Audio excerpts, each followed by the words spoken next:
Have you ever felt your power leaking out of you, drop by drop, every time you hit send on a message that wasn't meant to be answered?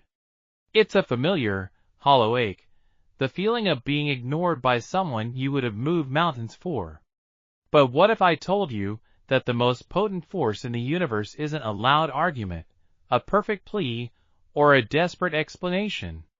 It's silence. Listen closely, my friends. There is a quiet, unshakable kind of power that never needs to raise its voice. It doesn't knock twice. It doesn't send a third message when the first two remain unread. It doesn't stand outside a closed door, weeping or explaining why it deserves to be let in. It simply turns, walks away, and vanishes into the sanctuary of its own peace. And the silence it leaves behind? It becomes deafening, carrying more weight and presence than any string of words could ever hope to convey. You have felt this power slipping through your fingers, haven't you? You have felt it abandon your body in that agonizing second you started a sentence with, "I just want you to understand." Every time you justified your worth to someone who had already decided you weren't worth their time, you handed them a piece of your soul. And you did it for free. Tonight, that transaction ends. Marcus Aurelius once wrote a single, razor-sharp line while sitting in the freezing, mud-soaked tent of a military camp, miles from comfort or applause. It wasn't for an audience. It was a command for himself. Waste no more time arguing about what a good man should be. Be one. He wasn't performing wisdom. He was disciplining his mind in the dark, because he understood a secret most people spend their entire lives avoiding. The desperate, gnawing need to be understood by others is a leash. And the moment you stop pulling on it, you are finally, terrifyingly free. This is a story about that leash.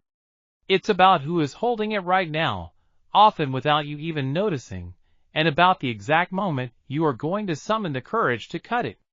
If you are watching this, I know something in you is already exhausted. You are tired of being the one who reaches out first. You are tired of rehearsing imaginary speeches in the shower for people who didn't even ask to hear them. You are tired of shrinking your dignity into a text message, hoping that if you just phrase it correctly, they will finally see your worth. I want you to know something important before we move forward. This exhaustion is not weakness. It is the first, flickering sign of a warrior waking up inside you. In this video, we aren't here for empty motivation or fleeting hype. We are going to rebuild you from the inside out, using the cold, clear, unshakable truths of the Stoics. If even one sentence here lands on the exact wound you've been hiding, treat this video as your sanctuary. Subscribe to the channel now, because when the silence starts to feel heavy, you will need to return to these words to remember who you are. Let's begin. Never chase. Never beg. Never explain. Say those words in your mind right now, slowly, like a sacred vow. Because that is exactly what this is. It isn't a clever strategy to manipulate someone into crawling back. It is a vow of loyalty to your own peace. A Roman soldier swore his life to his legion before a battle. You are about to swear your life to your own tranquility. Let's look at the first truth. The chase always costs more than the prize. Think of the last time you hunted something, a person, a validation, or a scrap of affection that kept retreating the harder you reached for it.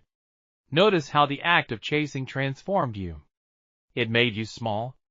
It made you monitor your phone like a prisoner waiting for a verdict. It made you available at 3 a.m., holding on to hope for a silence that should have been the loudest no you ever received. Epictetus, a man who lived the first half of his life in literal chains as a slave before rising to become the greatest mind of his age, gave us a framework for survival that should be carved into the wall of every bedroom. Some things are within our power, and some things are not. He divided the entire universe into two columns. Your reactions, your judgments, your effort, your silence. These are the only things that truly belong to you. Their feelings, their timing, their choice to reply or vanish. These were never yours to control. When you chase, you are trying to govern a column that does not belong to you. And every time you reach into that void, you pay a tax in the only currency that matters, your inner peace. This isn't just philosophy as some pretty decoration for your shelf. This is philosophy as a lifeline. This is survival. As we've established, trying to control what isn't yours is a direct path to suffering.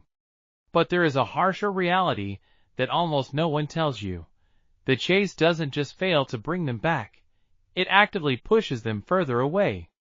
Human nature is wired to respond to scarcity, not to a constant surplus. The moment you become endless texts, endless apologies, endless availability, you cease to be something rare. And in this life, nothing truly rare ever had to chase. Think about it. A diamond does not run after the buyer to prove its value. A lion does not chase the gazelle while screaming that it is hungry. Power moves differently. Power waits. So today, our first vow is this: you will not chase. This doesn't mean you don't care. You may care more than you have ever cared about anything, but you finally realize that chasing was never going to get you the outcome you actually desire. What you are truly starving for isn't their attention, it is your own peace. And peace is found exactly where the chasing ends. Now, let's look at point 2, begging. Most people don't even notice they are doing it because begging rarely looks like begging. It wears clever costumes. It dresses up as, "I just need closure." It disguises itself as, "I deserve an explanation."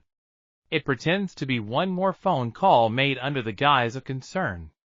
But if you strip away the costume, you will see the same posture underneath, a person on their knees, begging someone else for permission to feel okay.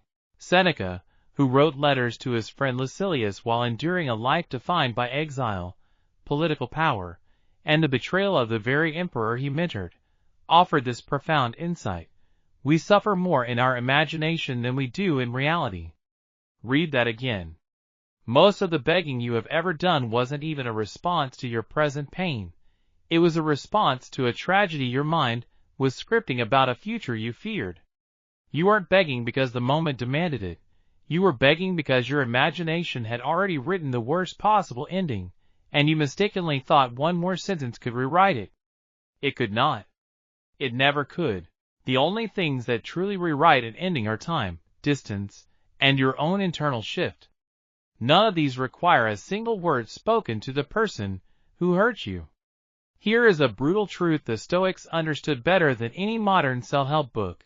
The people most worthy of your explanation are exactly the people who would never make you beg for one. If someone has forced you to fight for your basic respect, the fight itself is the answer. You don't need to win it.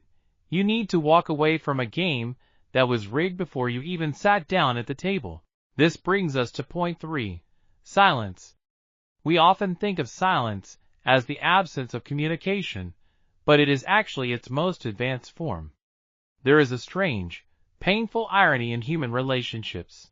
The more urgently you try to force someone to understand you, the less they actually do. When words are overused, they become noise. But silence? Silence cannot be argued with. It cannot be twisted, it cannot be taken out of context, and it cannot be used against you later. Silence simply exists, total and complete. It forces the other person to sit alone with the one thing they cannot escape, their own conscience. Marcus Aurelius, a man who governed an empire stretching across 3 continents, left us with devastatingly quiet wisdom. It is not death that a man should fear, but rather, never beginning to live a true life. Translated into the language of your own heartbreak, it becomes this: it is not the silence you give someone that you should fear. It is the act of continuing to live a life where your peace is held hostage by whether or not they choose to respond. When you go silent on someone who expected you to make noise, you are handing them something they were never prepared to receive: a mirror. They expected to fight tears and the version of you that begs. Instead, they get quiet. In that stillness, they are forced for the first time to actually examine their own actions. Because you are no longer doing the heavy emotional labor of reacting for them, silence becomes terrifying. Confrontation gives them something to respond to, something to defend, and something to argue.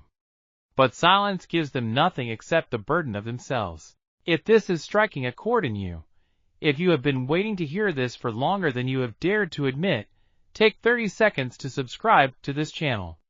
Do not do it as a favor to me, but as a promise to the version of you that is finally, courageously choosing peace over the noise. As we move forward, keep this silence as your anchor, because everything we discuss next builds directly upon the strength you are starting to find. Let's dive into point 4. The futility of explaining yourself to those who have already judged you. Trying to justify your character to someone who has already made up their mind is like reading poetry to a solid brick wall. It simply doesn't penetrate. There is a specific, agonizing pain that comes from being misunderstood by a person whose opinion once mattered deeply to you. Every fiber of your being wants to rush in, correct the record, and shout, "That's not who I am. You have it all wrong. Let me explain what really happened." That instinct feels like a pursuit of justice, but it is actually just exhaustion in disguise. The great Stoic Epictetus taught his students a simple, but devastatingly effective exercise. He told them to imagine someone insulting them, and to ask only one question in response. Does this person's opinion of me change who I actually am? The answer, every single time, is no. Your character was not formed by their interpretation, and it will not be unformed by it either. So why are you spending your limited, precious hours on this earth trying to edit a portrait that someone else painted with a brush dipped in their own bitterness? Here is the truth the Stoics knew, which we have largely forgotten in this age of constant self-justification. Explanation is only valuable to someone who is actually willing to receive it. If a person has already closed their mind, your words will not land. They will simply bounce off. And every single word you waste in that attempt costs you energy you will never get back. You cannot pour fresh water into a cup that has already been turned upside down. You can only stand there getting wet, mistakenly viewing your own persistence as a form of love. In moments like this, the Stoic does something radically unfashionable. He simply stops talking. Not out of arrogance or coldness, but out of the quiet recognition that some doors were never going to open, no matter how eloquently he knocked. In that realization, there is an unexpected gift, total relief. The relief of no longer having to audition for someone else's belief in you. This leads us to point 5. Watching, not speaking, is how you finally see the truth. There is an ancient idea that actions reveal exactly what words try to conceal. People can apologize with stunning beauty. They can even promise change with tears in their eyes. But patterns? Patterns do not lie the way mouths do.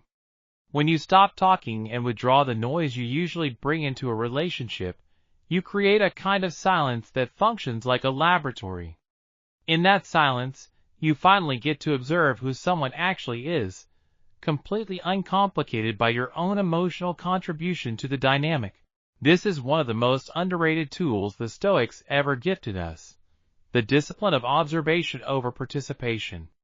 Marcus Aurelius would remind himself almost daily to look at things as they truly are, stripped of the story his mind desperately wanted to attach to them. Applied to your relationships, this means watching what someone does when you give them absolutely nothing to react to. Do they reach out genuinely, without being prompted? Or do they vanish the moment the performance of pursuing you is no longer required? You will learn more about a person's character in 30 days of your own silence than you would in 3 years of their explanations, because explanations are designed to be heard, while patterns are not designed at all. They simply are. The Stoic prefers what simply is over what is merely designed to be believed. Finally, consider point 6. The desperate need for closure is often just heartbreak wearing a clever disguise. We have been conditioned by decades of relationship advice to believe that closure is something owed to us, a final conversation, a clean ending, a clear answer to the burning question of why. But ask yourself honestly, when has closure from someone who hurt you ever actually felt like relief? More often than not, it simply reopens the wound in a different shape.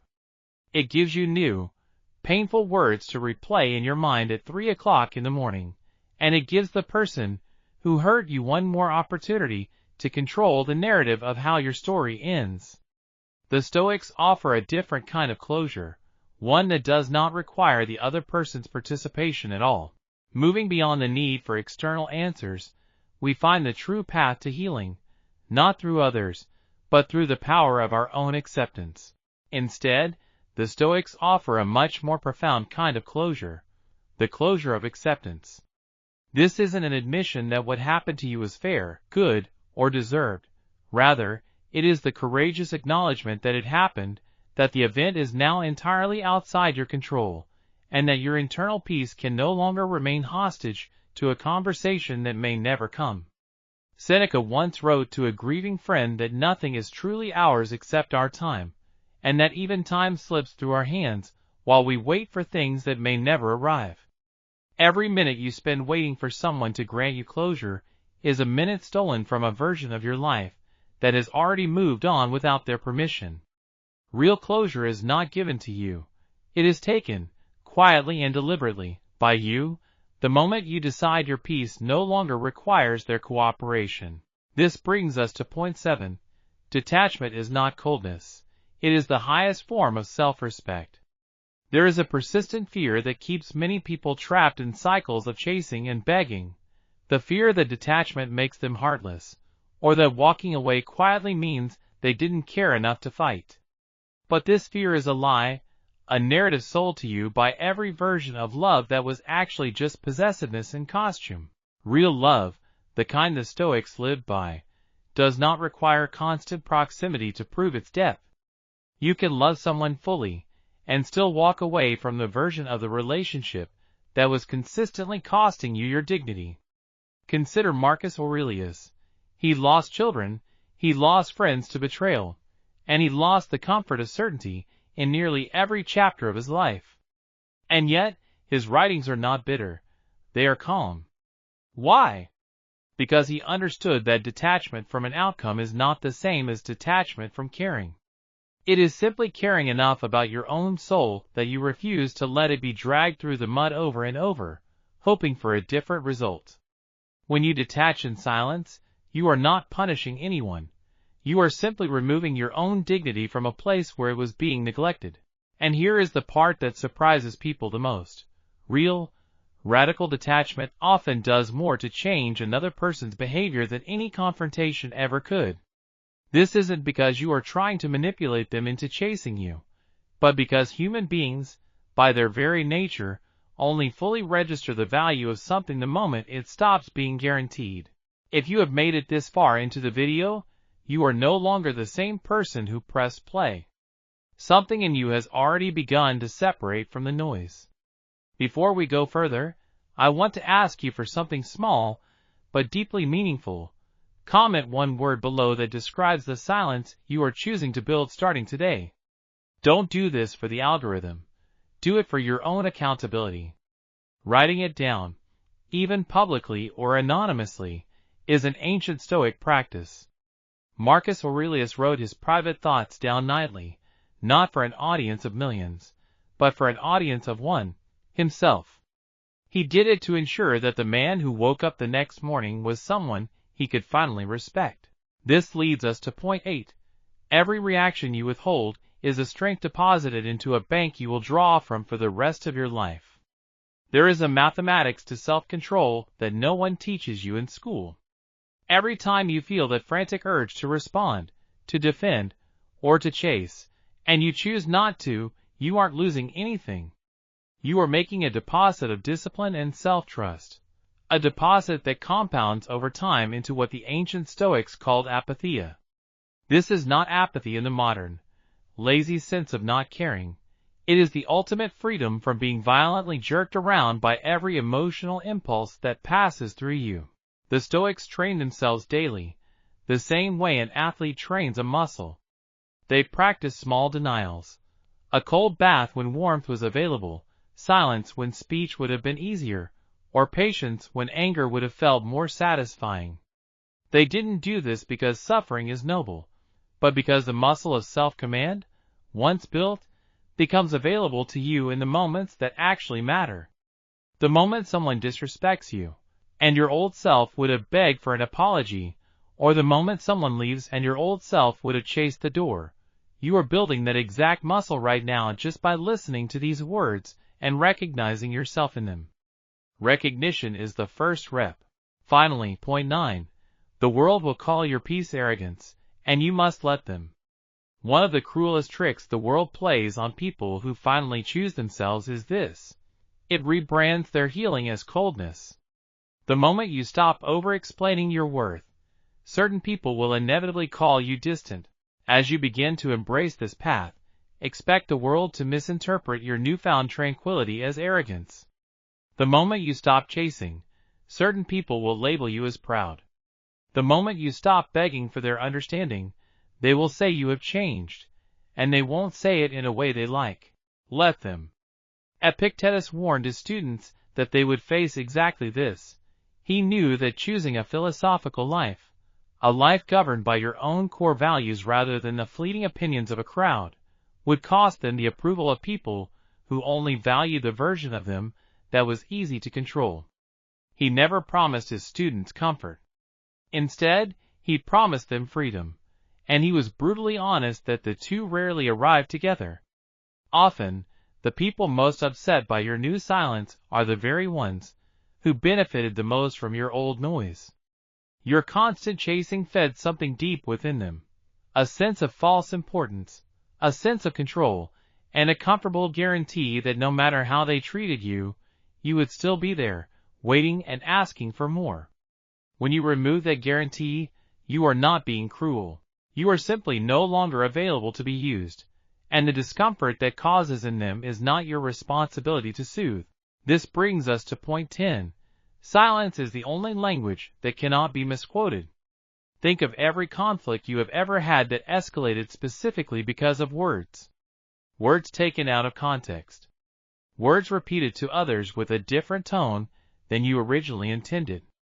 Words that, once spoken, could never fully be retracted, no matter how many times you tried to clarify them later. Words are inherently slippery. They can be twisted by people determined to see you as the villain in their story. But silence? Silence cannot be twisted in this way.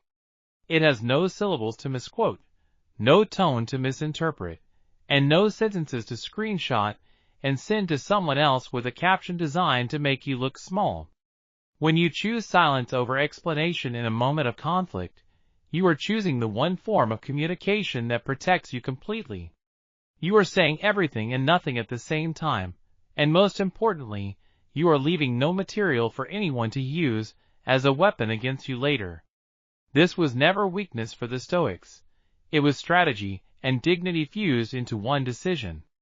Marcus Aurelius, ruling over an empire full of people eager to misrepresent his every move for political gain, understood that the wisest response to manipulation was very often no response at all. Let them construct their own version of events in the empty air. The truth does not need your defense, for it survives on its own, in its own time, just as it always has. This leads us to point 11. You do not need to forgive out loud to be free. There is a common misconception that deep healing requires a conversation, that you must confront the person who hurt you, tell them exactly how they wounded you, and receive some kind of acknowledgement before you are allowed to move on. The Stoics rejected this entirely. They believed that your freedom was never dependent on someone else's awareness of your pain. You can forgive someone in complete silence. You can release the weight of what they did to you without them ever knowing it happened. In fact, this kind of forgiveness is often more powerful because it asks nothing of the person who hurts you. It does not wait for their apology. It does not require their understanding.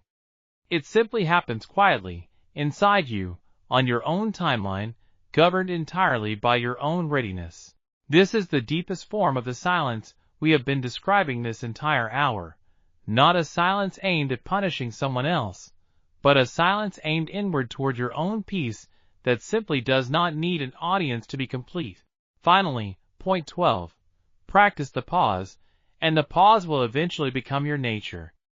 Nothing in this life works as a single decision made once and forgotten. The Stoics did not become masters of their own minds by reading a single letter from Seneca and feeling inspired for an afternoon.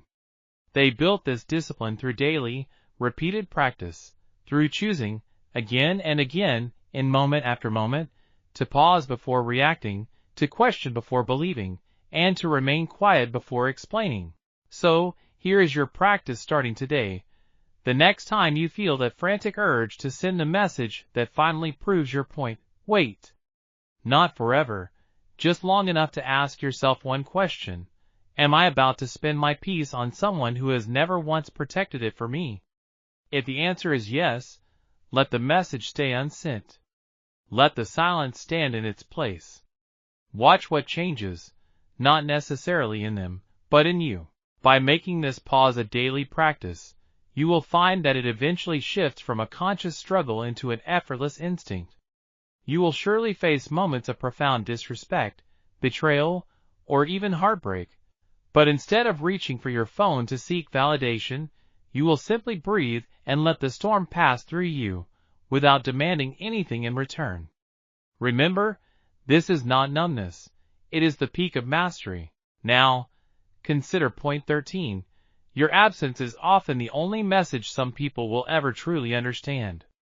There are people in this world who simply cannot be reached by words, no matter how carefully you select them or how patiently you deliver them. These are individuals who only register the weight of a loss once it has already occurred, and who only value your presence the exact moment it is withdrawn. For these people, your silence is not merely a strategy. It is the only language fluent enough to reach them. You don't need to announce your absence, nor do you need a dramatic farewell speech or a final, scathing paragraph meant to be felt. The most powerful absences in history were always the quiet ones. You simply stop being available in the way you used to be, and you let that new reality speak for itself in its own time, without your narration. This is the final, and perhaps the hardest, teaching to live by.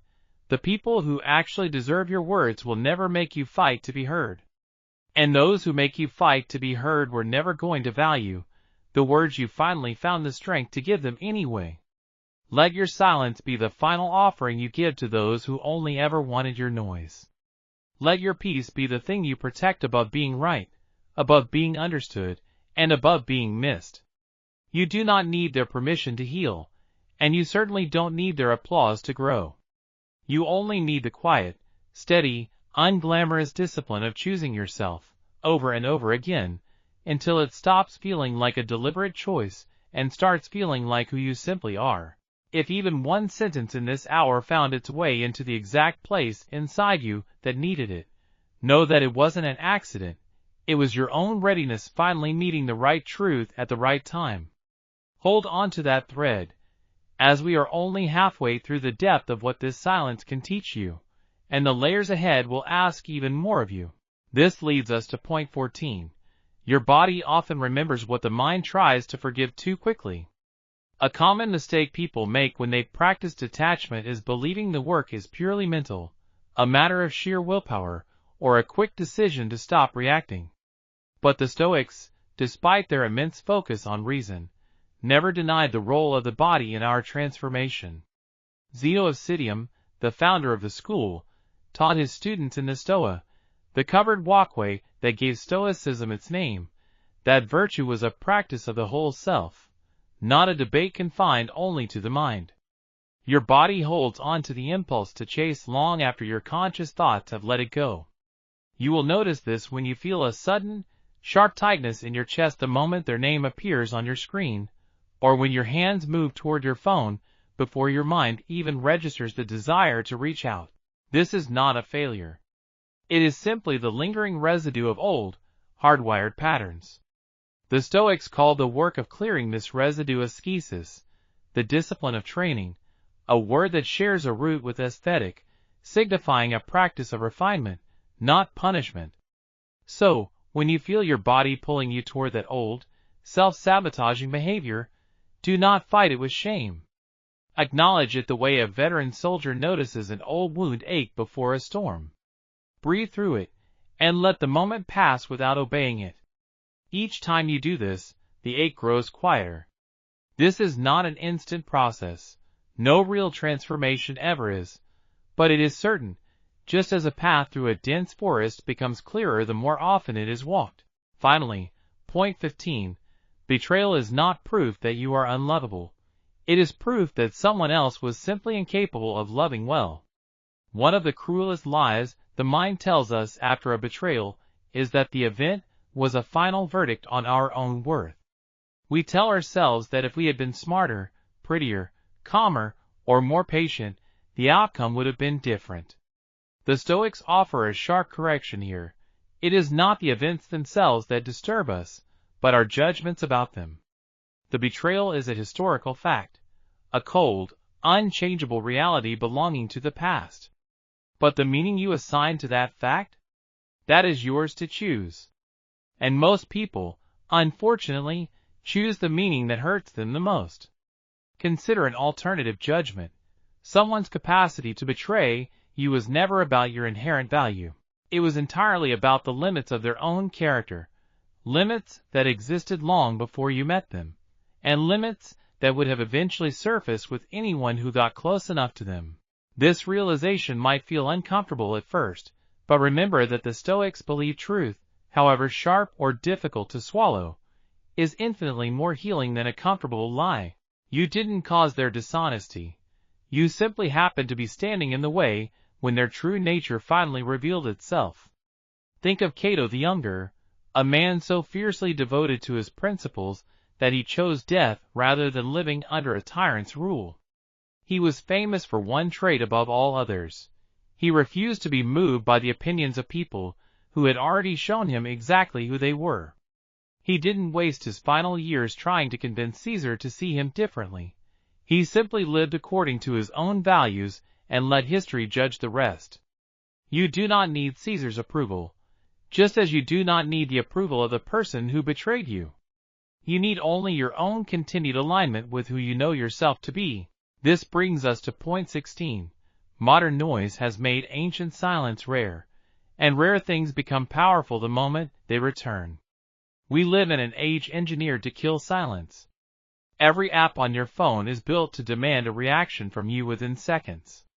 Every notification is a small test of your discipline, asking you to respond now, to explain now, or to defend yourself now, before someone else fills the silence with their own version of events. This environment didn't exist for Marcus Aurelius or Seneca, yet their wisdom applies to us with even greater urgency. We have built a world that makes silence feel impossible, which is exactly why practicing it today carries more power than ever before. In a world of constant, frantic reaction, the person who refuses to react becomes almost mythical. Think about the people in your own life who rarely explain themselves, who don't defend their choices in long, exhausting paragraphs, but simply live and let their lives speak for them. Did you not find yourself, perhaps against your will, more curious about them and more respectful of them than the people who explained everything in exhausting detail? This isn't an accident of personality. It is a law of human psychology that the Stoics understood 2,000 years before it was a science. Scarcity creates value. Constant availability destroys it. Every time you resist the urge to respond instantly, you aren't falling behind in some imaginary race. You are doing something almost nobody around you has the discipline to do. That alone makes you rare. Moving on to point 17, we must stop confusing peace with numbness. There is a deep-seated fear that holds many people back from this discipline. The fear that if they stop reacting, stop explaining, and stop chasing, they will become cold, hollow, and disconnected from their own feelings. But this fear fundamentally misunderstands what Stoic silence actually is. The goal was never to stop feeling. Seneca grieved, and Marcus Aurelius mourned the children he buried with his own hands. These were not unfeeling men. They were men who refused to let their feelings dictate actions that betrayed their own dignity. You are absolutely allowed to feel the full, unfiltered weight of heartbreak, betrayal, loneliness, or even rage. Feel it completely in private, in the company of your own honest reflection. What you are not required to do is perform that feeling for an audience that has already shown you they do not deserve to witness it. There is a world of difference between suppressing an emotion and simply choosing who gets to see it. The Stoic suppresses nothing. He simply decides with total clarity where his vulnerability is welcome and where it is not.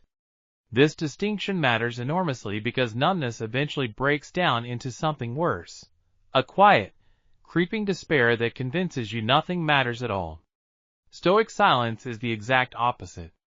It is the disciplined channeling of feeling into private reflection rather than public performance. From that reflection, real clarity eventually emerges. You aren't becoming less human by practicing this. You are becoming more deliberately, carefully human than you have ever allowed yourself to be. Finally, point 18. The right people will never require your silence to be broken in order to love you well. There is an important balance here that deserves to be said plainly. The silence we are describing at Stoicism breath is not a permanent, impenetrable wall built against every relationship in your life. It is a discipline reserved specifically for situations where your words have been wasted, where your explanations have been weaponized against you, and where your presence has been taken for granted by people who never did the work to keep it. Understanding that silence is a filter for your connections, it becomes clear who is truly meant to remain in your life. The people who genuinely deserve your voice will never make silence necessary in the first place.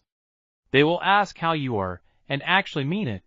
They will notice your absence long before you have to manufacture it just to teach them a lesson. They will not require you to detach in order to be appreciated, because they were already appreciating you in real time, through their actions, without you ever having to prompt them. So, as you build this new discipline, do not mistake it for a blanket policy against vulnerability with everyone you meet. Reserve it specifically for those dynamics that have cost you your dignity. Use this silence as a surgeon's scalpel, not as an impenetrable wall. The goal here is not to become unreachable to everyone you know. The goal is to become unreachable specifically to the people and the negative patterns that never deserved access to your spirit in the first place. This leads us to point 19. Write your own private letters, just as the Stoics did, but never send them. One of the most striking things about ancient Stoic writing is how much of it was never intended for an audience. Marcus Aurelius's meditations were essentially private journal entries written in a tent on military campaigns, addressed to no one but himself. Similarly, Seneca's letters to Lucilius, even though Lucilius was a real person, often read more like a man working through his own thinking out loud than a man trying to convince someone else of anything. Borrow this practice directly. When you feel that desperate, clawing urge to explain yourself to someone who hurt you, sit down and write the letter. Write every furious, wounded, and desperate word you want to say, and then do not send it. Read it back to yourself the next day, and notice how much of it was really about them, and how much was actually about you trying to process your own pain through the illusion of an audience. Burn the letter, delete the file, or keep it in a drawer you never open again, but never send it. This single practice will save you from more regrettable messages than almost anything else in this video. It gives your urge to explain a place to go without giving away your dignity to someone who has not earned the right to witness your unfiltered grief. You will find that the letter you needed to write was never really for them. It was for the version of you that is finally getting to say the things you had been swallowing for far too long. Finally, point 20. Loneliness in silence is temporary, but self-betrayal in the noise is permanent. There will be nights in the middle of this practice where the silence feels unbearable, where the absence of contact feels less like power and more like a punishment you are inflicting on yourself. This is the moment most people abandon the discipline entirely, reaching for their phone to send the message they swore they would not send, undoing weeks of hard-won peace in a single moment of weakness. I want you to remember something in that exact moment, because that moment will come, and how you handle it will determine everything that follows. The loneliness of silence is just a wave. It rises, it peaks, and then it passes. The same way every emotion you have ever survived has eventually passed. But the damage of breaking your own discipline in a moment of weakness does not simply pass. It teaches your nervous system that your resolve can be overridden by discomfort, and that lesson becomes harder to unlearn every time you repeat it. So, when the loneliness comes, do not reach for them. Reach for the version of you that started this practice for a reason. Reach for the discomfort itself and sit with it the way the Stoics sat with cold water or hunger, with discomfort deliberately chosen to build resilience for the discomfort that is not chosen. You are not avoiding the pain of loneliness. You are simply refusing to trade it for the much larger pain of betraying your own progress. If even one sentence in this hour found its way into the exact place inside you that needed it, that was not an accident. That was your own readiness meeting the right words at the right time. Let that be enough. Subscribe to Stoicism Breath if you want more of this. Not noise, not hype, but the same kind of quiet, unshakable truth that the old philosophers spent their entire lives trying to live by, and that you are now finally beginning to live by too. Carry this with you when your silence gets tested. Carry it when someone you miss finally reaches out, and the old you wants to forgive everything in a single breath. Carry it when no one reaches out at all, and you have to be the only witness to your own strength. You do not need them to see it for it to be real. Your silence is not absence. Your silence is the loudest thing you have ever said.